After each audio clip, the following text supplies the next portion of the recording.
তেলটা গরম হয়ে গেছে। আমি এখানে গোটা জিরা আর এখানে আমি কেটে রেখেছি, এটা মাশরুম আছে, এটা ফুলকপি গ্রেট করা আছে, আদাটাকেও আমি গ্রেট করে নেবো। পেঁয়াজ কুচি, মাশরুমটা দিয়ে দিয়েছি ভাজার জন্য, আমি পেঁয়াজ কুচিগুলো দিয়ে দেবো।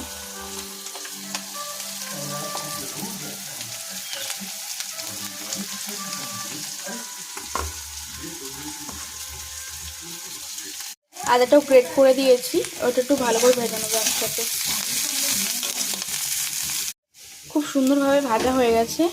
এবার ফুলকপি গ্রেটটা দিয়ে দেবো, সঙ্গে ধনে পাতাটাও ভেজে নেবো।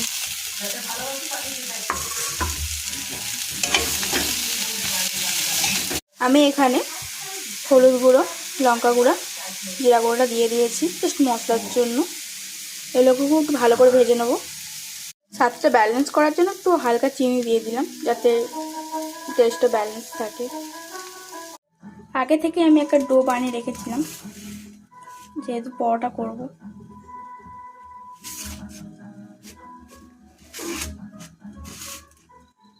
পুরটা পুরো রেডি, এবার নামিয়ে নেব।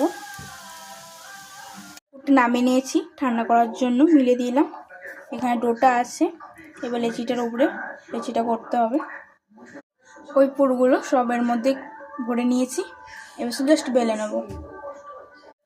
বেলে নিয়েছি, এখানে ভাজা হচ্ছে।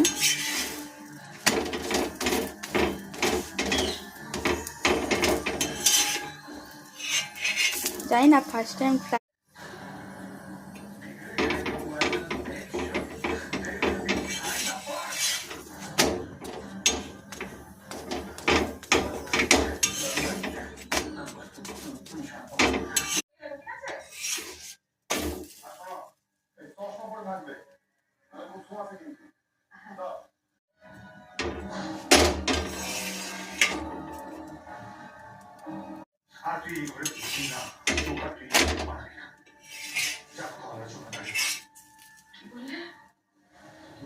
কমপ্লিট। পরোটাগুলো ভেজে নিয়েছি এক সাইডে, আর এখানে পুরটা বেঁচে গেছিলো, পুরটা আছে। আর এই যে তরকারিটা, পরোটা খাওয়ার জন্য তরকারি করেছিলাম। কেমন হচ্ছে একটু জানিও। হ্যাঁ, পরোটাগুলো ওই যে ঝাল ঝাল, কি নরম, দেখুন একবার। জানিস আমার ব্যাংকে কত পড়ে আছে? ৩,৭৯২ টাকা। মানে তুই তো জানিস আমি এত বছর চাকরি, আমাকে প্রতিনিয়ত বারবার মনে করিয়ে দেয় আমি কিভাবে ঠকে গেছি। কোনো দোকানে গেলে, কোনো